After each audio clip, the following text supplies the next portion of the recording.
Hello, cartoon car fans. We have a Muscle Machines here. It's number 12 in the second series of Muscle Machines re-releases. Muscle Machines dates back 20 years, but I guess they're brought out by Maisto a while ago, and they're rebooting the line in 164 only. So here are the other cars in the series. I do plan to get maybe the Dots in there.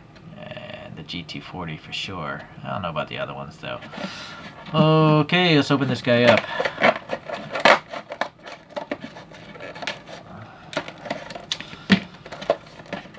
Really, well, this retail packaging I think could be smaller. I think all packaging could be smaller. So I couldn't find too many cartoon images of this car, but this car in real life is a little bit funny, I think. It's a mean looking, like Deathmobile, like Animal House style. But this thing is sweet. I think this is a Lingenfelter car, the Tooned engines. That's a really long car, this Vista Cruiser, right? It's quite a big dinosaur of a station wagon. So that's the one image I could find, this cartoon. It looks pretty nice. Very cool. I prefer my Muscle Machines to not have the giant blowers, but eventually they'll probably come out with one without the engine sticking out, and maybe I'll buy that, but I like this car enough that I thought I'd just get this. I also like the fact this color paint scheme is pretty cool. It's a nice metallic green, and then you got the gold stripes on it, so I think that's nice. Alright, the wheels, they look like Kragers, I think. Leave a comment if you think they look otherwise. Sadly, the black paint isn't very good. You know, it's not coming remotely to the edges of the spokes. Seems like they also molded in the brake there, and that's fine. It actually looks like a different color, so that's cool. Or maybe they just didn't get enough black paint on there, because the rear one is totally blacked out, right? The Firestone printing is very nicely done. It's pretty much centered where it should be. The tires are rounded like old school tires, so that's nice. And the rear ones are just giant as far as their staggering goes. But I do feel like the black paint, again, didn't get as far as it could have. And then this is a poorly molded tire. You can see the extra flash there. So, yeah, that's too bad. I wish they didn't have that. The panel gaps there seem okay. Tighter than the other ones I have, it seems. The door handles are sticking out. There's some silver paint for the window trim. It looks pretty good. This actually looks dented here, though. I don't know if that's... We'll have to see on the other side. You know, that doesn't look straight. We'll see. Alright, reflectors printed on nicely. The front one is orange. Going around to the front, we have a separate bumper here, chromed plastic. It's got some lights molded in. An area for a license plate, but no license plate, sadly. Sadly, not enough black there in the grill either, but at least that's a pretty easy fix to add paint into a nicely recessed area like that. The molded in chrome headlights are okay. There seems to be an actual badge on my camera. Oh, it's the 442 for the engine size, cubic inches. Alright, the engine here is pretty crazy, right? You got the pulley, the big black pulley there, and then you got some red here, so it's it's a crazy engine. Again, I'd rather not have it, but we'll have to wait until later when they put out a normal one. And actually, this engine is crooked, you can see. Sadly, I can't just remove it because there's just a big recess there. You know, it's not stuck onto a normal hood. They literally made a different casting to take in this engine. The windshield and this top window, they're painted black, and well, actually this has a black piece of plastic, but up here it's paint, and the silver paint looks pretty good. There are no interiors on Muscle Machines, they're just blacked out windows. The roof rails are painted silver. Let's see about this side of the car. Front wheel looks alright, rear wheel looks much better. It doesn't have extra molding flash, and also the paint apps are better on this side of the car. These things roll really nice. You know, they are toys. That rolls very smooth. And then you got this big exhaust pipe coming out, and it's got a nice deep recess with black paint in there. I'm not sure what is the deal with these. Is this supposed to bolt onto another pipe or something? Yeah, I don't know why they do that. The 442, which apparently I didn't see on the other side, Yeah, I didn't even see it because it was caught in the glare of the LED. So that's printed nicely.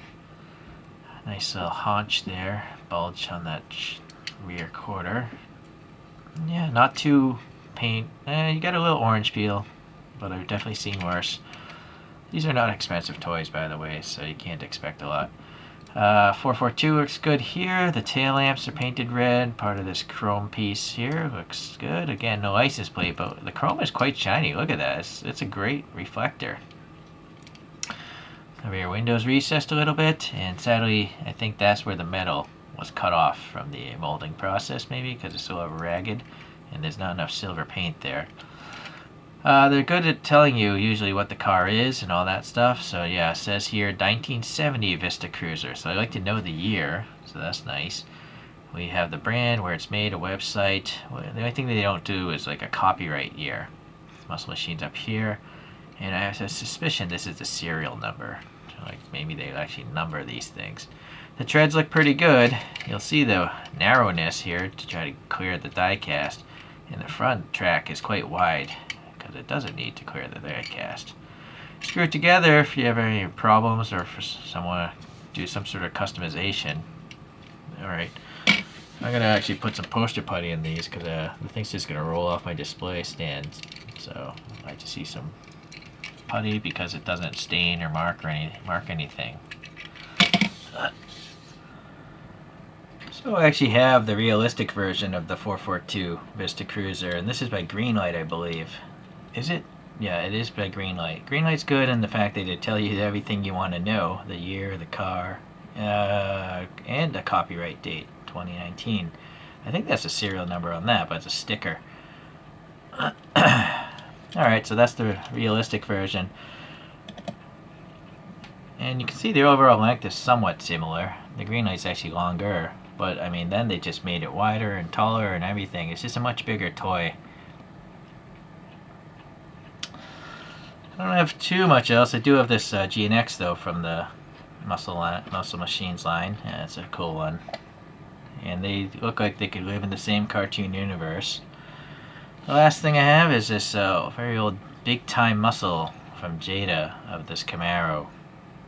Yeah, Jada Toys. Any copyright? I don't see it. That's a screwed together base too. So that's actually smaller, but bigger than the Greenlight, it seems. Let's go top view. Yeah, real models are definitely small. I think you could mix in Big Time Muscles into the same display. They have a certain slight cartoon quality to them, kind of like Hot Wheels does with the staggered wheels, but they're just slightly bigger, obviously.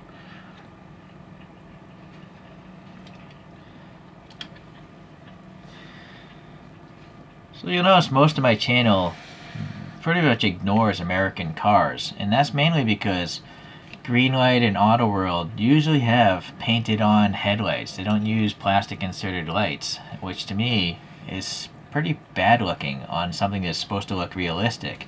I don't mind on something that looks like a cartoon. You know, this isn't supposed to look realistic, so they can get away with it for me. But if you're trying to do a realistic model and you have stark white headlights painted on, that's why I don't collect these anymore. They don't look real. And then they also have these panel gaps that are horrible. I wouldn't even care about panel gaps on a cartoon car so much either, because again, it's not meant to look realistic. But anyways, what I'm getting at is it's a good thing that Muscle Machines is coming back and doing these, because I'm going to be talking more about American cars, because I'm okay with them being cartooned. And for some reason, Chorokyu, a Japanese company, they don't really do American cars. They only tend to gravitate towards Japanese cars. Very few American and very few European cars by Chorokyu. Same with TinyQ. So it seems like Muscle Machines is going to be my outlet to get some more American-themed cars into my collection. So hopefully you'll stay tuned, and I will get to reviewing some more. Take care now.